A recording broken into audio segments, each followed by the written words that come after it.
지금까지 메가3였고요. 이번에는 좀 더 자세한 시장 이야기 김태수 위원님과 함께 이야기해 보겠습니다. 위원님 안녕하세요. 네, 안녕하세요. 네, 위원님 간밤 뉴욕 증시는 엔비디아의 실적 기대감으로 상승 마감을 했습니다. 나스닥 지수가 크게 올랐죠. 1.5% 이상 올랐는데요. 사실 그동안 최근 지지부진한 흐름을 보이다가 반등을 한 거잖아요. 월가에서는 시장이 곧 바닥이다. 위험을 감수하고 지금 매수해야 될 타이밍이다라는 얘기도 나오고 있는데 이 시장 어떻게 보실까요?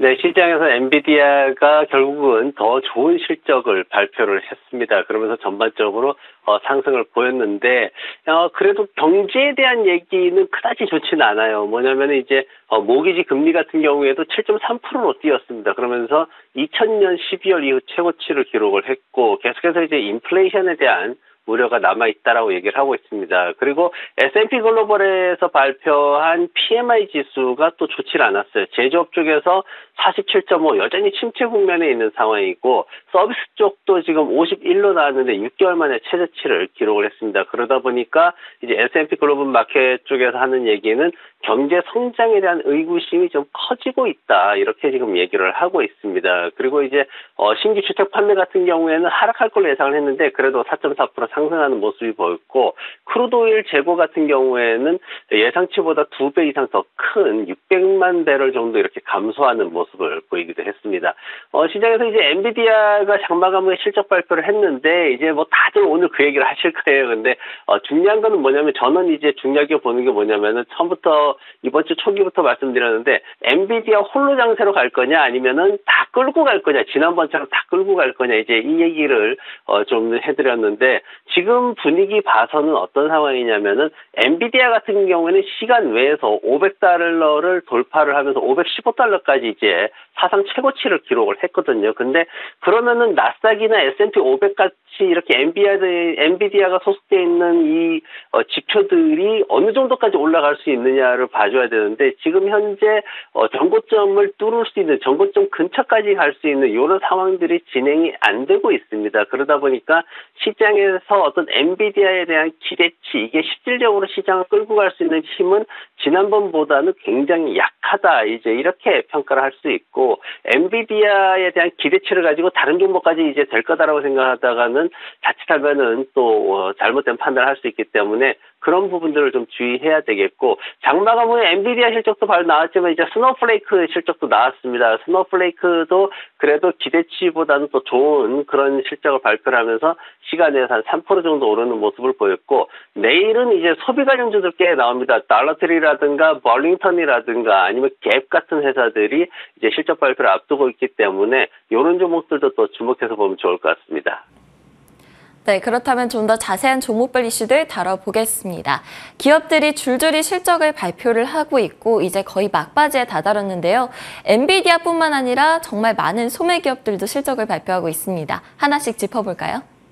네, 풋나커가 먼저 30% 이상 급락하는 모습을 보였습니다. 연간 매출 하락이 한 10% 정도로 떨어질 것이다. 기존에 한 9% 떨어질 거다라고 예상했는데 더 크게 하락할 것이다. 이렇게 얘기를 했고 그러면서 주당 순이익 전망도 한 70센트 이상 다운시켜버리는 이런 결과를 발표를 했습니다. 그러다 보니까 크게 이제 폭락하는 모습이 있었어요.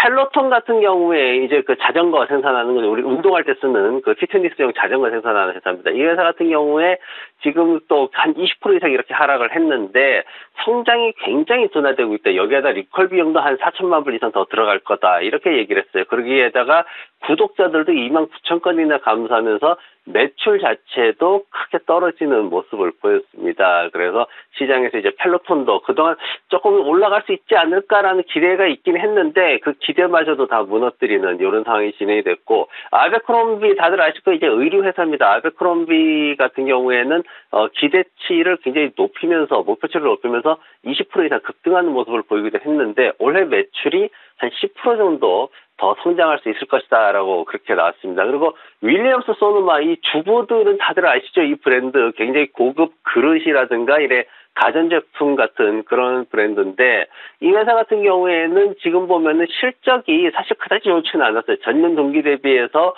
이제 순이익이 한 13% 정도 이렇게 빠지는 그런 모습이 있었고 그리고 매출 같은 경우에도 뭐 전체적으로 좀 하락하는 이런 모습들이 있었습니다. 근데 다만 시장에서 이제 주목했던 건 뭐냐면은, 영업 마진을 15% 이상 계속 유지를 할 수 있다. 이제 이렇게 얘기를 했죠. 경영진이 그렇게 나서서 얘기를 했는데, 이 부분에 대해서 그 과거의 데이터를 봤더니, 보통 한 10% 미만에서 영업 마진을 가지고 있었는데, 이제 이 부분을 팬데믹 시대에 그 수준을 계속해서 유지할 수 있다 그러니까, 수익성에 대해서는 그러면은 신뢰도가 있구나 해가지고 주가가 상승하는 13% 정도 상승하는 모습을 보였습니다. 그리고 넷플릭스가 시장에서 그래도 기술주들 중에 가장 많이 오르는 모습 보였어요. 시장에서 이제 6월 달에 그 가입률이 최고치를 찍고 나가지고 7월 달에 좀 떨어졌는데, 그럼에도 불구하고 7월 달에 한 260만 건 정도 추가가 됐거든요. 그건 굉장히 좋은 수준이기 때문에 이런 것들 통해 가지고 앞으로 이제 더 성장할 수 있지 않나, 이제 이런 기대를 가진 거고, 오펜하이머 쪽에서 이제 나왔던 얘기가 충분히 앞으로 2025년까지 매출을 40% 더 성장시킬 수 있을 것이다. 이렇게 이제 발표를 하면서 시장에서 주가가 상승하는 모습을 보였습니다. 네, 간밤 종목별 이슈들 자세하게 짚어봤습니다. 그렇다면 오늘 위원님의 픽은 무엇일까요? 다소 생소할 수도 있는 여행 관련주 가져오셨더라고요.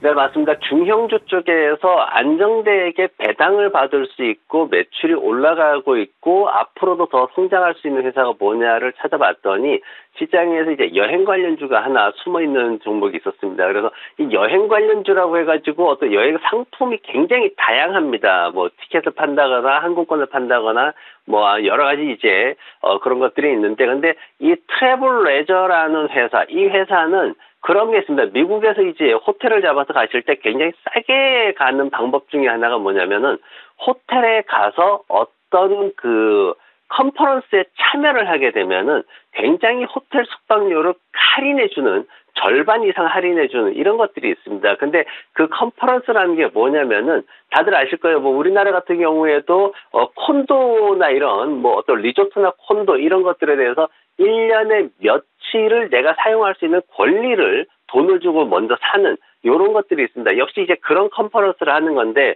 이 트래블 레저라는 이 회사는 바로 그런 쪽에 특화되어 있는 회사다라고 보시면 됩니다. 그래서 보통 이제 휴가 소유권, 이제 한국어로 번역하면 그렇게 되는데 타임쉐어라고도 이제 영어로 표현을 합니다. 그래서 245개 이상의 리조트에서 지금 83만 명 이상의 소유주들을 보유하고 있는 세계 최대의 이제 타임쉐어 기업이다라고 생각하시면 될 것 같습니다. 그래서 지금 현재 주가 비율이 8.5배 정도인데 업계 평균이 20 정도예요. 굉장히 낮게 저평가되어 있는 상황이다라고 보시면 되고, 앞으로도 한 15% 정도의 성장이 더 예상이 되는 그런 상황, 그런 어떤 전망을 가지고 있습니다. 그리고 지금 9월 15일 기준으로 주식을 소유하고 있으면은 45센트의 현금 배당을 줍니다.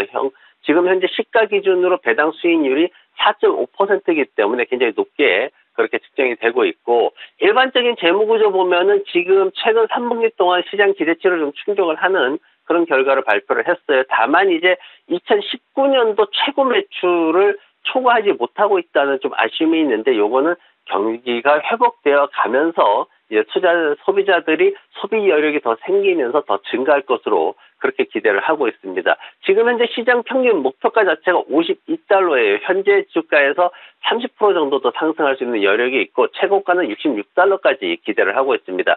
차트 보시면은 매물대 안에서 38달러 아래 이 주가 레벨을 갖다가 이제 40달러대로 높여 있는 그런 상황이고, 그러면서 매물대 하단 39달러까지 이렇게 떨어져 있는 상황입니다. 그래서 이 하단 39달러 구간에서 이제 분할 매수 충분히 가능한 상황이고, 목표가는 시장 평균인 52달러까지 보시면 좋을 것 같습니다. 그리고 손절매는 아래쪽에 볼린저 밴드 하한선이 36달러 선에 있습니다. 여기에서 손절매 생각을 하시고, 앞으로 한 1, 2개월 사이에 볼린저 밴드 상한선 밀어 올리는 추세가 형성이 된다면은 충분히 목표가까지 안전하게 갈 수 있지 않을까, 그렇게 보입니다.